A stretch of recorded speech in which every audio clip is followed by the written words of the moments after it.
This is my review of Mob Psycho 100.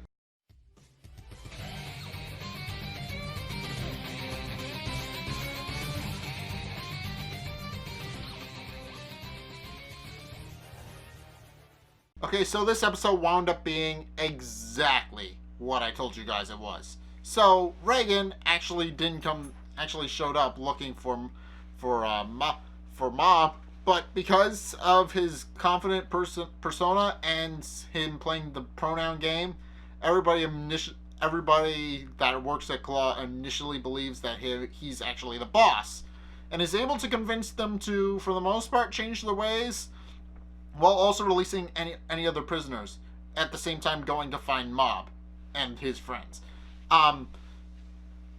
And in the process, they do happen across the Awakening Lab kids, and they are allowed to just walk right out of the building, because Reigen basically tells them that that kidnapping children is bad, and because of how charismatic he is, they completely realize that he might be right, and they let the kids go, and then go to Sakurai's sealing room to try and free Mob and the others. So meanwhile, Mob, having had a dream about how he and Ritsu once got lost in the woods, and Ritsu used the knowledge that Moss only faces north to find out where they were going to get out.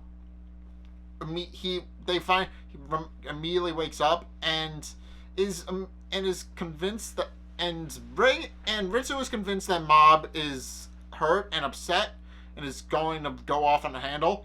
But then Mob surprises him by getting up, giving him a much needed hug, and being glad that Ritsu is at the very least safe, while also pointing out how smart Ritsu is and how he could probably figure out a way out of the room, as their psychic powers don't work in the sealing room due to the nature of how it was made.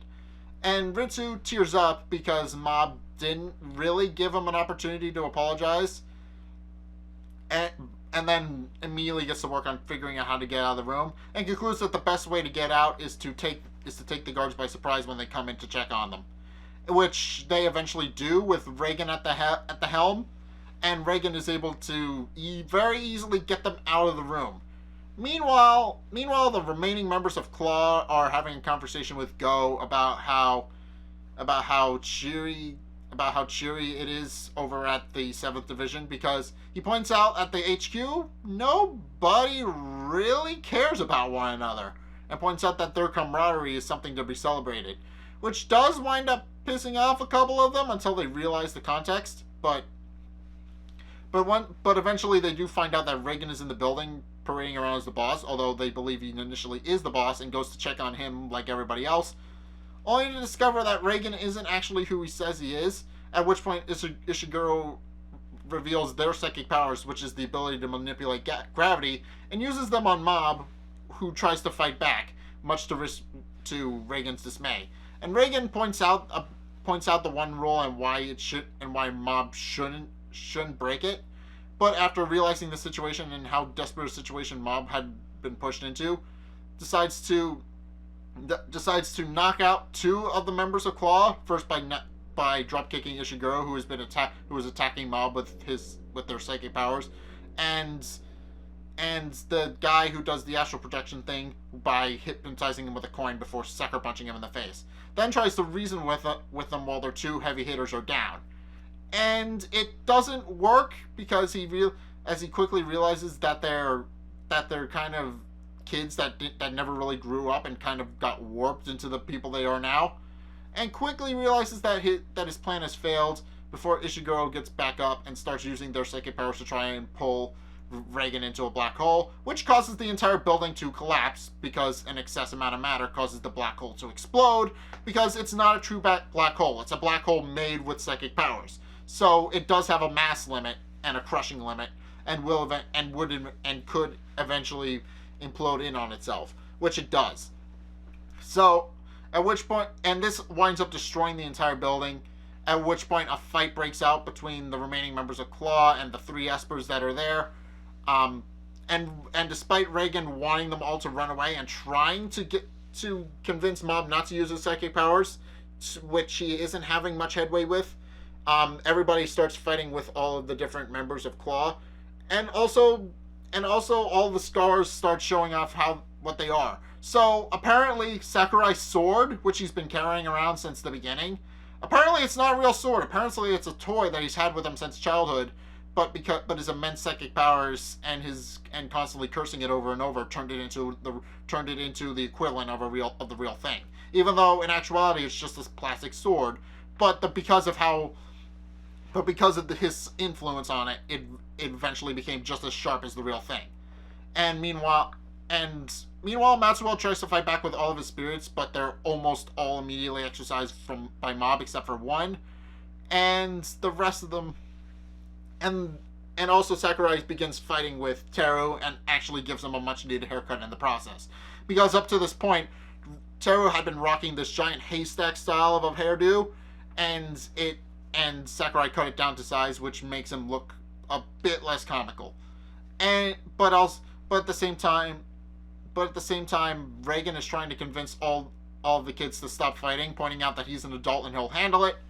And as Mob watches all of his friends get beat up one by one, he quickly starts to develop murderous intent and starts building towards a 100% explosion, which we know is bad and is especially bad when he's thinking about killing somebody. At which point Reigen is finally able to snap him out of it by pointing out that if he goes through with what he's thinking Mob is going to go through with, that he's going to regret it for the rest of his life, and it's going to have a lasting impact on him as a person. At which point Mob finally snaps out of his murderous rage and suddenly starts to admire his master for his kind words and his brave words and his general wisdom. At which point Mob has a flashback back to when they first met. Apparently, Reigen was initially dismissive of Mob's psychic powers, and even up to a point believed that Mob had shown up at his office as a sort of prank. But after seeing Mob's psychic powers in action, realized that Mob would need a mentor to actually control his psychic powers, and Reigen agreed to be that mentor. And now, several years later, they're now master and apprentice. At which point the flashback is immediately cut short when Sakurai suddenly strikes down Reigen, and that's where the episode ends. With Mob tearing up over the fact that his master has now fallen in front of him, and he now has built up to his 100%. And what the 100% isn't revealed. So yeah, I mean it's revealed later in the episode, but it's revealed later next episode. But it's going to be but yeah, it's not what you guys are thinking. It'll be a complete 180 what you guys are thinking, because yeah, Mob just watched his master get struck down in front of him, and now there's a whole world of hurt coming for Mob. But Mob as a whole, he doesn't care. It's not gonna be like that drastic a change for his character, if that's what you're thinking. I mean, yeah, he was developing murderous intent, but considering that Reigen just immediately talked him down from it, it should be obvious what Mob is going to do, and it also at the same time might not. But you may have figured out what might happen. It may surprise you, it may not. If you've seen this particular episode before, it may surprise you, it may not. But yeah, we'll see how this goes for the next episode, and then I'll move on to reviewing something different next week, and then coming back to this after I review that, because that's how you get people to watch your videos. You do things that people recommend to you, and then people watch them. That's how you do videos. But anyway, yeah. Second to last episode for season 1. I'll take a break from it to review something else, and then I'll come back to it November, December-ish. I don't know, but yeah, we'll see.